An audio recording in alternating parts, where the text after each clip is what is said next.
This officer was walking his daily route when he came across something that would cause his day to take a sudden turn. During an inspection, he saw that a woman had a coffin in her trunk, and when he asked her to open it, something he would have never imagined happened. But before we start, smash the like button and make sure to subscribe if you haven't, and hit that notification bell so that you won't miss any new stories. Ben was an officer and was walking his daily route around the block. He was enjoying his walk as it was a warm and sunny day. A parked van captured his attention. It was parked on the grass between some bushes and trees.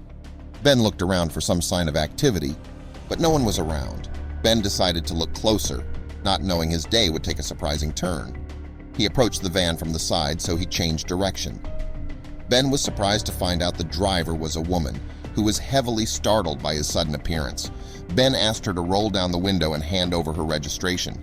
He couldn't help but notice her hands shake when she handed over the documents, but the woman ignored him and didn't move a muscle, raising his suspicion.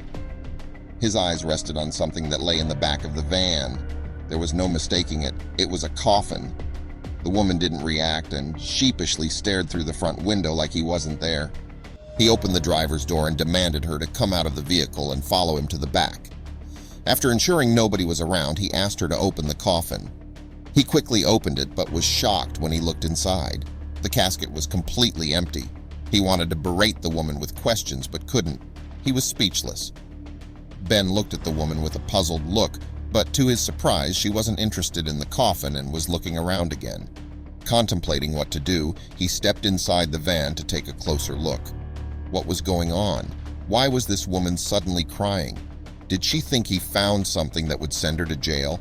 What was she hiding? This sudden outburst made the woman even more suspicious, as she had been acting strange since he arrived. It was time for answers, but he couldn't have predicted what those answers would be. For the first time, Ben heard the woman talk. He heard a tremble in her voice as she started to speak. "I don't want to do this." Ben had to focus on hearing what she was saying, but it blew him away when he realized what she was saying. The woman had just claimed she didn't want to be here and was pressured into it. "What do you mean?"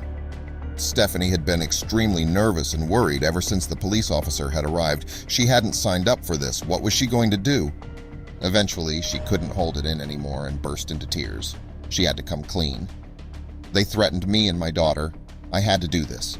He hadn't expected her to say anything like that, so she started to tell her story. Yesterday, Stephanie bumped into dangerous-looking people who knew a lot about her and her daughter. When she entered her van this morning, she found a note with instructions, and when she looked in the back, she saw the coffin. The message told her to be in this location to pick something up, and with the note came a warning. A picture of Stephanie dropping off her daughter at daycare. Then a sudden realization kicked in. What if the dangerous-looking man saw her talking to the officer? She left the coffin area without saying anything and ran toward the driver's seat. The officer could not let her go and ran after her. "What are you doing?" he asked. Stephanie was holding back tears and started yelling. "What if they saw us talking? My daughter isn't safe. You have to help me, please." Ben looked at the desperate woman behind the wheel and instinctively knew she had been telling the truth. While making his way to the passenger's side, he scanned the surroundings for any movement or indication of other people and saw nothing. They drove to the daycare as fast as they could. Stephanie was determined to get her daughter to safety, and Ben was determined to get to the bottom of this. Stephanie was so panicked, she forgot she had a police officer in her van multiple times, and he had to warn her not to break traffic rules. When they entered the daycare, Stephanie started screaming her daughter's name. "Lizzie, where are you?" There was no response, and an ominous feeling grew inside Ben's body. Then suddenly, a blonde girl shot toward her. Stephanie fell to her knees and embraced her daughter. She was relieved, but Ben told her they weren't safe yet. He was glad they found her daughter, but it didn't mean they were out of the woods yet. Now that Stephanie wasn't at the pickup point anymore, the criminals were undoubtedly looking for her and her daughter. He had to find out who they were and arrest them to ensure Stephanie and her daughter's safety. To achieve this, he asked them to join him at the station. Stephanie could press charges there and Ben would be sure they were safe. He noticed that she hesitated, so Ben told her he had put his faith in her, so now it was her turn to put faith in him. While entering the police station, she answered the call. Her face immediately went dark, and she alarmed Ben.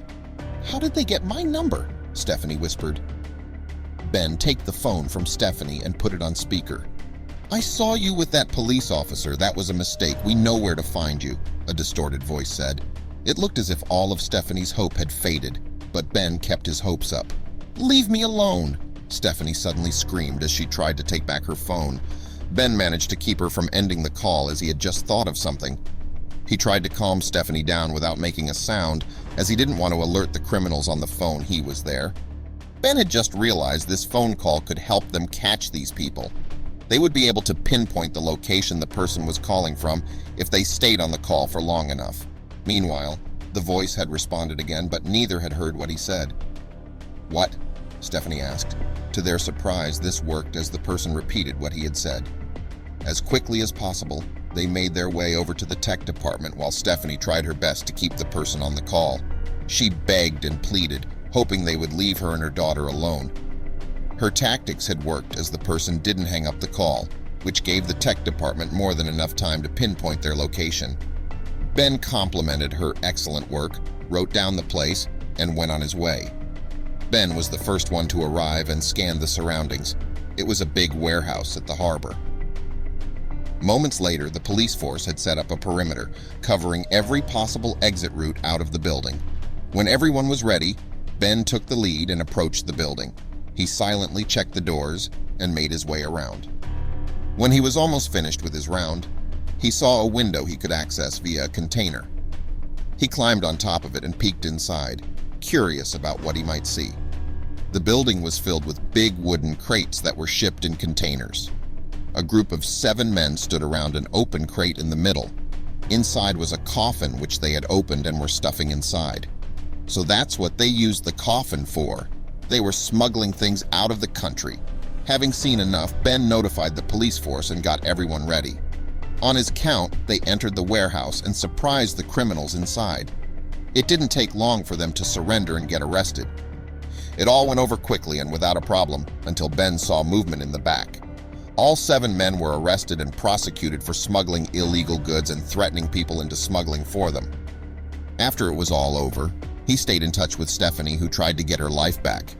She had thanked him more times than he could remember, and he was happy he was able to help them, but he couldn't help but notice she was still struggling. As it turned out, Stephanie struggled with anxiety ever since she was threatened, even though the people had been caught. Ben felt bad for her, but understood it had greatly affected her mental health. He offered his support, and together they would visit a therapist who helped her get back to her old self. After a while, she fully recovered, and Stephanie could fully enjoy her life again with her daughter. Months later, Ben was awarded a medal for quickly capturing a criminal organization and aiding a citizen in distress. Someone had written a letter to the mayor explaining why he deserved a medal. According to Stephanie, it was the perfect way of thanking him for all he had done for her.